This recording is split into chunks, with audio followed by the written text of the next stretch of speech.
We're doing part 2 of Alie Shur, chapter 5, which is days of love, days of hate. Which means yesh asal, yesh basal. Some days are like honey, some days are like onions. Like they say, the Americans say, you gotta make lemonade out of the lemons in your life. So Rav Wolbe says, so he says, basically, Rabbeinu Tam, in his philosophic book, is showing us all the different cycles of life. He says, listen, just like the seasons change, right? Not every day is like spring. I mean, people in LA are spoiled, but in the real world, right? Sometimes in New York, you're going to have blizzards. That's in your personal life also. It goes like that. He says that's a natural. That's how Hashem created the world. Night and day. Right. You can't always have up and up. You're going to have some downtimes. Both sides of the coin. But he says the main thing, that you should never become hopeless. It says that famous song of Rabbi Nachman of Bessa, V'ha'ikar lo lefached. Lo lefached. Actually, I was just at a siyum of my cousin on Daf Yomi Betza. So one of his friends from Israel had come. He's a lawyer. He does business here. He said a beautiful thing. He said a very big rabbi in Israel had told him, Da'aga means negarani. How do you say it in English? Worry, yeah, worry. So worrying has the first 5 letters of the alphabet, but it's missing one word. Because it has Aleph, Gimel, Dalet, Hey. What is it missing? Bet, bitachon. Because if you have if you trust Hashem, then you're not going to have any what? Worry. So he says, it's very important to know that to not give up when the bad days come. Because it's like we Jews are compared to the moon. Does the moon shine bright every day of the year? No. Sometimes the moon is not even seen. Sometimes in life, our prestige, our honor, our success seemingly becomes what? It says, he says, on a tough day, you can't say, I'm not going to go to shul, right? If you're having a hard day, or I'm not going to learn my daf yomi, or I'm not going to put my tefillin. Because that's what separates the men from the boys. That you always have to be devoted.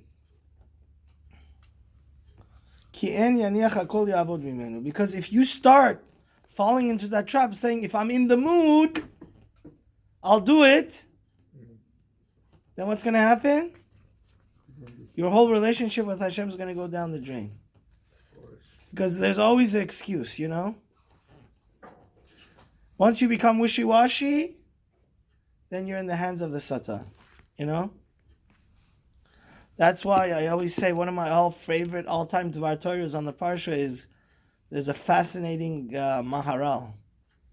There's a fascinating Midrash. Go look it up. It's also Yerushalmi, Psachim. It says there's a debate what the most important rule of the Torah is. So Rabbi Kiva says what? After kamocha. Love your neighbor as yourself.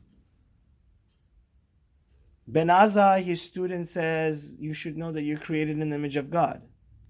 Kiva Selam Elokim. Rabbi Yehuda Anasi says what? Korban Tamid Isher Reach Nichuach LaHashem. You know the Korban Tamid. So the Maharal goes to explain that's everybody, all the religions of the world understand that you have to love your fellow neighbor as yourself. That's a universal thing. Okay, and to know that you're created in the image of God and you're important, that's also. But to the daily offering that you have to bring every day, so the Maharal explains, Rabbi Yehuda is saying, it's this idea. Korban Tamid, he says, the author of all the Mishnah says, is coming to teach us that our relationship with Hashem is not chas v'shalom, a one-night stand. It has to be rain or shine. 24/7. We always are committed to God. He says, that's why Rabbi Yehuda says, in my opinion, that's the most important rule of the Torah. And that's the same idea that it's saying here, that Never give up. Just because you're not in the mood, you got to do what you got to do. It says, he says, under any circumstances, you can't give up your religion when you're not in the mood, when it's tough times. Because once you stop doing it, then you break the positive energy. And that's why I have so many classmates that went to Jewish school, even Emek. Once they stop putting their tefillin one day, or once they stop keeping Shabbat one Shabbat, that's the thing. Once you stop breaking your cycle of holiness, then you go off the derech. That's why even in the most difficult circumstances, like if it's technically going to cost you $1 million, you can't give up. You know why? Like once you stop, you stop. And he says, and you know what? The biggest shame of that is what? You're going to lose all the momentum that you've built. Like you've built this whole ladder. You've climbed this whole ladder. And then when you jump off the ladder, and you're back at zero. So he says you should never, and that's the glorious thing about the Daf Yomi. That's really, we're living in a society where people are moody and they start this and that. I know so many people. Once the guy wanted to become a lawyer, then a doctor, then this and that. You know? It's like we said, there's like a generation of ADHD. But with Hashem, our commitment to Hashem has to be concrete, has to be Korban Tamid. Just like the Korban Tamid, whether it's Kippur or Shabbat, we always light the fire. You always have to light that fire. Even if sometimes God, everything goes so smoothly that God sends you the fire from heaven. But sometimes you, the Hasidim say this, sometimes you have to spark that fire because it's everything is a roadblock in front of you. Like you go this way, this way, this way, this way. It has to be your Hitler, exactly. So it says, so it says some days you're going to love, some days you're going to hate. It's just a sour day. Yeah. But ha'ana v'achidush.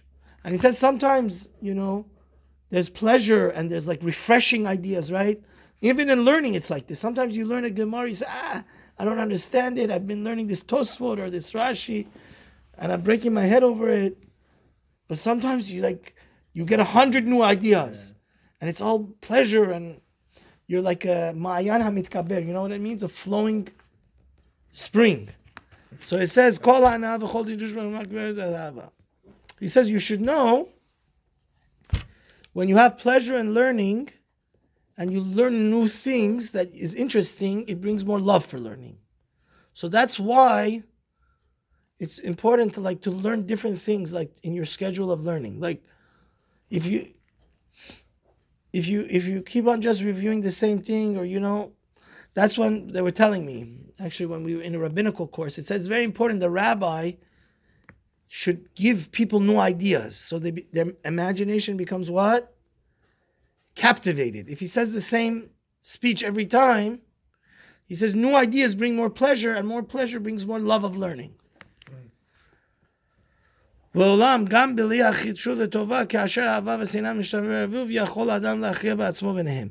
sometimes, some days, you have a good thing happens and a bad thing happens, right? It's like the Twilight Zone. Some days in your life, it's not strictly everything is good. Something good happened in the morning, something bad happened in the afternoon. It's up to you to choose to say today was a good day and stay positive, right? That's what my Rebbe, the student of the Chazon Ish, said. Harav Ben David, he taught us it's such a deep idea. It's mind-bogglingly deep. He said, ultimately in life you have one choice, to be happy or not. That's up to you. It's not up to us what happens to us, right? External factors are not up to us. The only thing you can control, and you respond. Like it says, a lot of people are looking for the city of happiness, but they don't understand it could only be found in the state of mind, which is within you. Right. So he says that's why we have to use our rational Torah brain. We have to get that Torah and say even the bad Hashem sent, and it's also good. Right? So he's saying don't know. Some days it's like parv. It's like you don't know. It's this thing.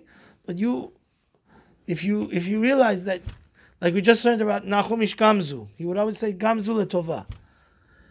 כיצד מכריע הסקר כאשר השגחה ברורה והחלטה נחושה כי החיים בלי רוחנות אינם חיים. You also have to understand something else. You have to understand, we're like fish in water. Without spirituality, we're going to die. So once you have established that, that's why, even if you're not in the mood of praying, Shachrit, Mincha, and Arvit, even if you're not in the mood of doing your Daf Yomi, or your Musar Yomi, or your Chesed Yomi, right? You're going to what? Continue. Because just like a fish can't survive without water, or humans can't survive without oxygen, we have to know. Kihem chayenu, the Torah is as vital as oxygen.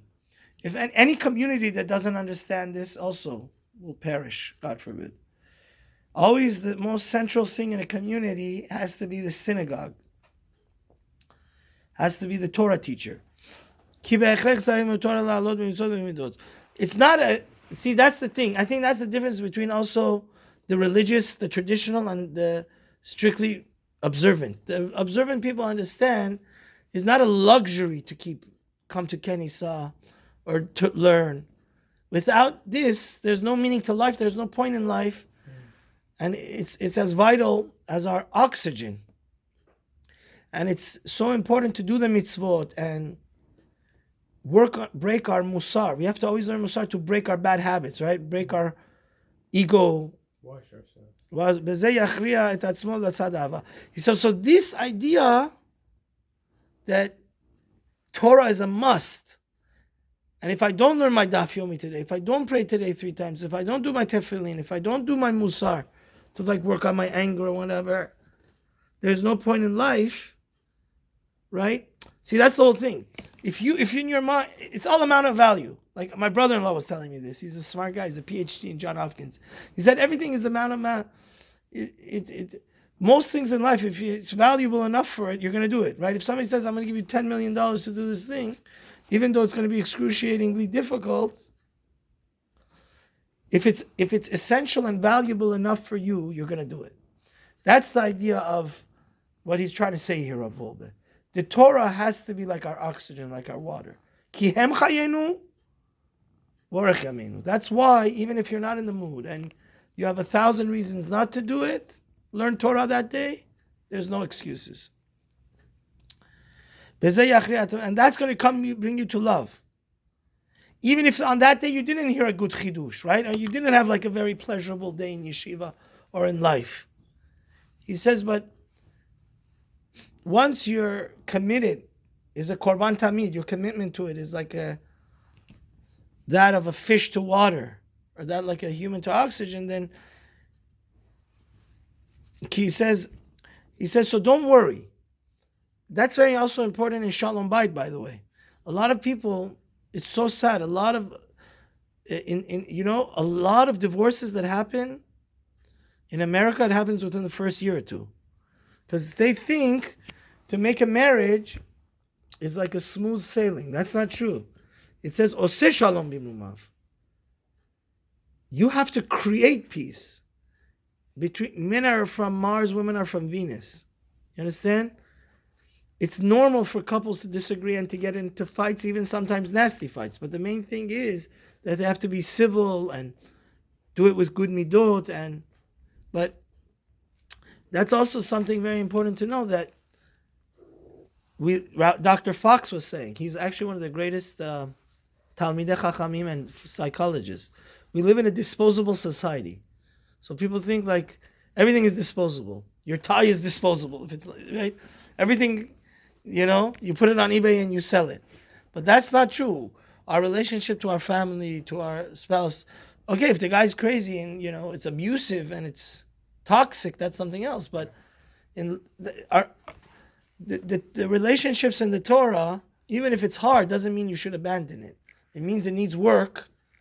And then when you don't give up, actually, it comes that most days will be good days. Amen.